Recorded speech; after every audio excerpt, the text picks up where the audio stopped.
This is Gene Montrose-Stelling. Welcome to the Tapping Q&A podcast, recorded live to tape from Williamsburg in Brooklyn.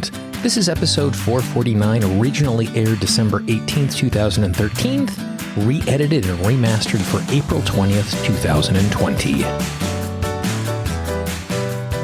Hi, everyone. I hope this finds you well. Wherever you are and whatever time of day you're getting a chance to listen to this, thanks for spending some time with me today. Over the course of the next 3 Mondays for this episode, for episode 443 and episode 445, I'm going to be sharing 3 tap-alongs with you. And these tap-alongs come directly from client sessions, and I have permission from my client to use them. And I have removed my client's voice from these audios. So basically, you're going to be tapping along with me as if you were working with me in a client session. Because that's the case, the audio is just a little bit off because I'm not using my regular recording rig for an intro like this. I just had it set up for a client session, which I don't do the exact same setup. So it's going to sound a little bit different. But this particular piece is going to be super useful for you. Today, what we're going to do is we're going to do a little tapping on self-forgiveness. So enjoy this tap along.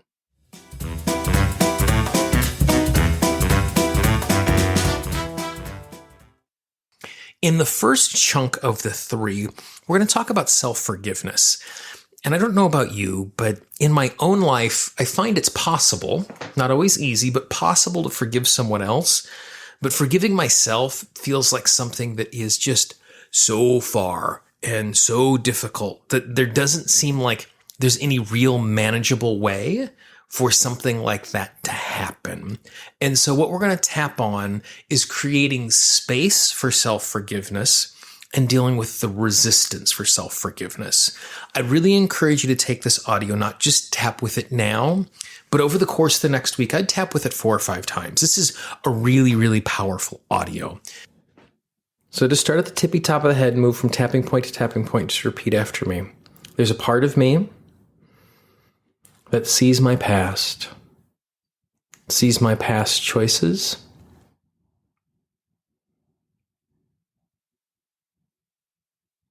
sees my past commitments, and recognize how many of them have gone wrong. It's not most of them, but they're the ones I certainly remember. And I can see all the consequences of those choices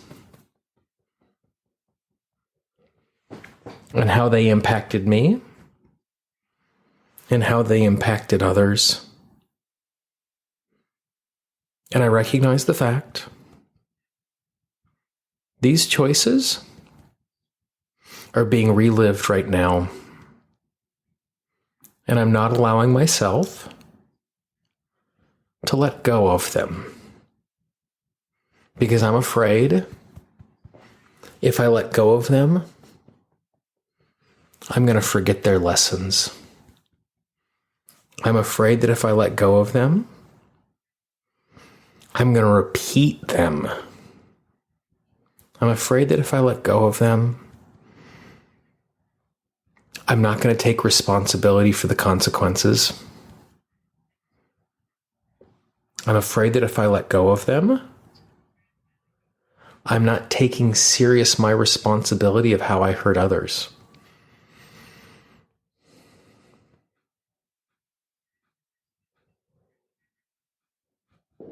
It is possible for me to recognize the fact that I don't want to repeat these things. I am willing to take responsibility. I am willing to learn the lessons. Stating I don't want to repeat them again and allowing myself to let go of the emotional pain. I keep reliving these things so I don't forget and to punish myself for the poor choices. Many of the poor choices I only see as poor choices in hindsight with new information. That there is no possible way in the moment of the choice that I could have made a better choice than I did. And when I punish myself for those less informed choices, I'm not being gracious. I'm not being charitable. And I'm not being fair with myself. I'm worthy of being fair with myself.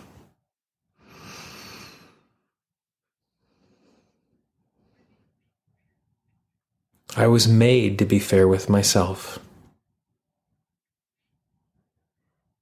It's okay to hold myself to a standard, but it's not fair to punish myself for something I couldn't have done better.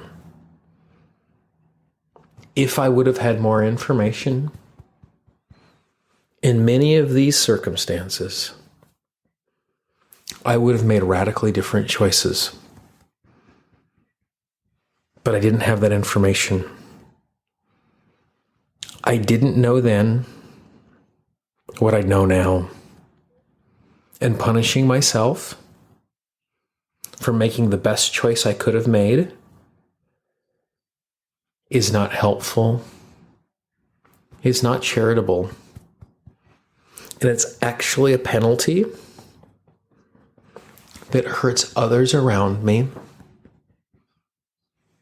because it gives me a burden to carry around that is unjust, that makes me less than who I am in this moment, for myself and others. Not letting go of this burden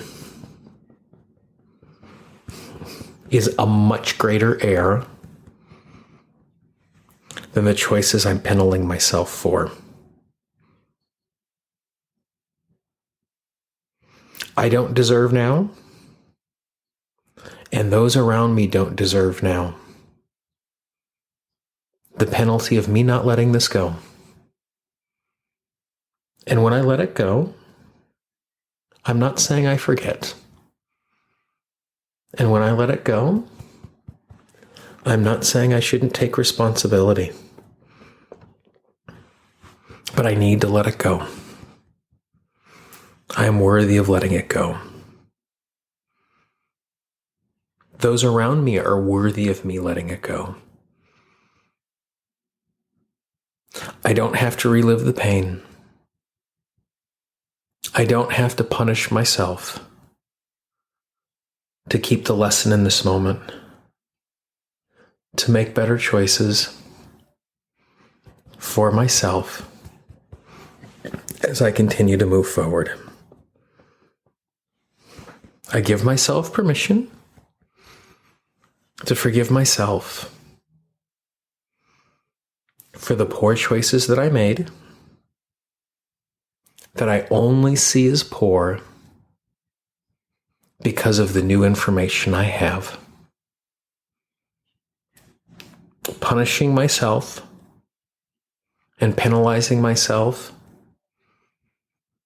for things I didn't know, which led to poor choices, is not helpful for me, for others, for any part of the universe. Penalizing myself for that is penalizing myself and others, is punishing myself and others in an unjust way. I give myself permission to forgive myself. I forgive myself.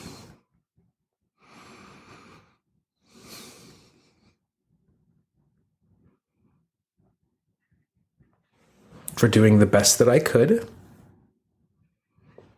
without all of the information I needed. And I give myself permission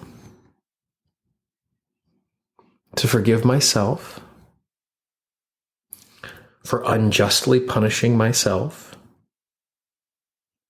for these misinformed choices, because they were nothing more than misinformed choices. Side of the hand, nice big deep breath.